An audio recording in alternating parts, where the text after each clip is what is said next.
కడవరకు తోడుంటామని ప్రమాణాలు చేసిన వారే తప్పటడుగులు వేస్తున్నారు. క్షణిక సుఖాల కోసం విచక్షణ కోల్పోతున్నారు.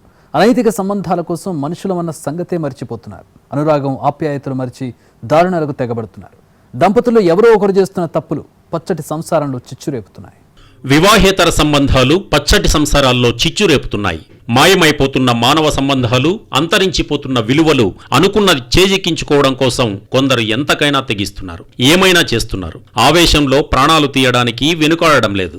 అనైతిక సంబంధానికి అడ్డొస్తున్నాడని ప్రియుడితో కలిసి భర్తపై క్రూరంగా దాడి చేసిన ఘటన హైదరాబాద్ ఆసిఫ్ నగర్లో సంచలనం సృష్టించింది.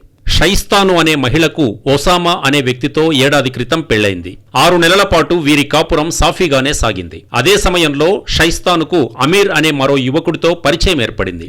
ఆ స్నేహం కాస్త వివాహేతర సంబంధానికి దారితీసింది. తమ ఏకాంతానికి భర్త అడ్డొస్తున్నాడని భార్య కన్నింగ్ ప్లాన్ వేసింది. భర్త ఒసామాను ఉద్యోగం కోసం 6 నెలల క్రితం దుబాయ్కి పంపించింది. భర్త దుబాయ్కి వెళ్లగానే ప్రియుడు అమీర్తో సహజీవనం ప్రారంభించింది.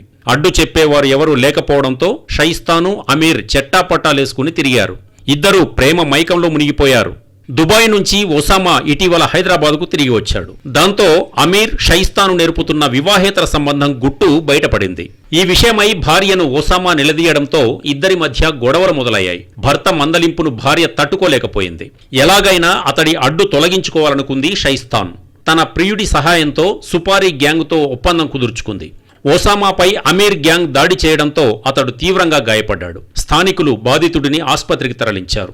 ఒసామా ఇచ్చిన ఫిర్యాదుతో కేసు నమోదు చేసిన పోలీసులు దర్యాప్తు చేపట్టారు.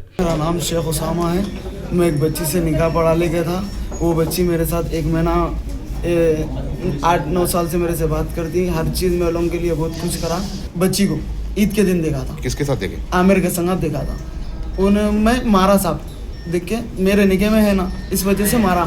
मारने के बाद क्या करा, आमिर जो सो वहाँ से मैं वहाँ से आ गया। मेन आमिर है, अब जो चाकू मारा जुनैद नाम है बच्चे का, चिंतल मैडम मारे आपको, चाकू से मारे, राडों से मारे.